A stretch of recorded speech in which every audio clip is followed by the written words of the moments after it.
Hi, and welcome to RRBC's 5th Annual Writers' Conference and Book Expo. I'm John Fioravanti, Membership Director, blessed with lifetime membership status, and a proud member for the last 6 years. I'm coming to you today from Waterloo, Ontario, Canada. I sure hope you've enjoyed the week thus far, just as much as I have. The games, the prizes, and surprises have all been just amazing. There have been 2 days left in this event, and before you all head home for the weekend, I'd like to leave you with a bit of inspiration. A quote from the late Congressman John Robert Lewis, the conscience of the U.S. Congress. And this quote comes to us. I'd like to thank Karen Black, who left this quote inside a comment she made on Pipeline Magazine. Thanks, Karen. It's very good. So here's the quote. You are a light. You are the light. Never let anyone, any person, or any force dampen, dim, or diminish your light. Release the need to hate, to harbor division, and the enticement of revenge. Release all bitterness. Hold only love, only peace in your heart, knowing that the battle for good to overcome evil is already won.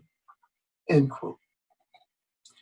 You know, as I approach my 7th decade, I cannot recall a time when humanity has been more fractured and buffeted by conflict, fueled by self-absorption and hatred.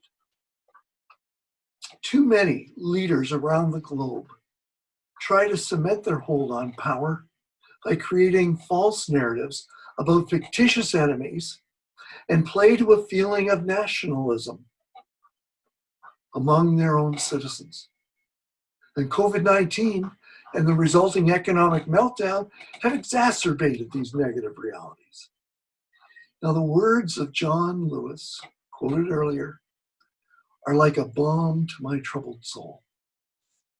As a U.S. congressman, Lewis spoke often to the American people, but his words, his truth, transcends international borders, race and skin color, sexual orientation, religion, and political stripe.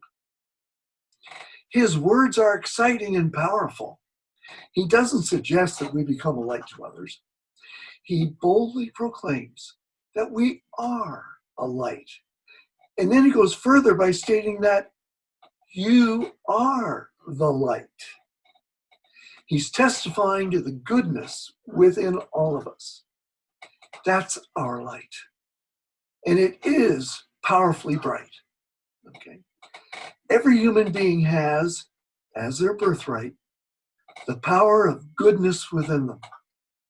It's part of our nature, part of our humanity. We don't have to learn goodness. We don't have to go out and research it. It's inborn in every human being.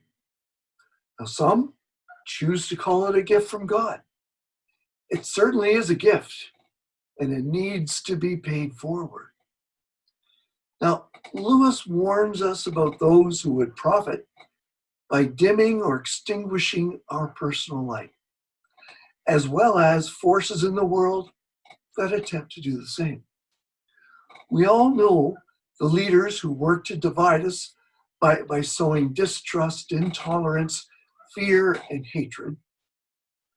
At the same time, we face a pandemic that has struck humanity in every corner of this beautiful planet. The disease has forced us to keep our distance from each other and mask our faces, both of which impede communication. Now, the late congressman goes on to encourage us to let go of the negativity that builds up within us, the bitterness, the need to hate, to foster divisions, and the enticement of revenge, in his words. It threatens to eclipse our light, and if that happens, all is lost. Instead, we need to hold fast to our love for ourselves and for each other. We need to grow our light by focusing on all the wonderful things that we have in common as human beings. Recently, the Black Lives Matter movement has shined a powerful spotlight on the fact that many white people worldwide have dismissed or forgotten the value of human beings who differ from them in race, skin color, or in other insignificant ways. The racists will counter Black Lives Matter by saying, well, all lives matter. Well, if that were true, there wouldn't be the protests that we have worldwide against systemic racism. We need to awaken from the darkness that surrounds us and seeps into our souls. It takes an act of the will.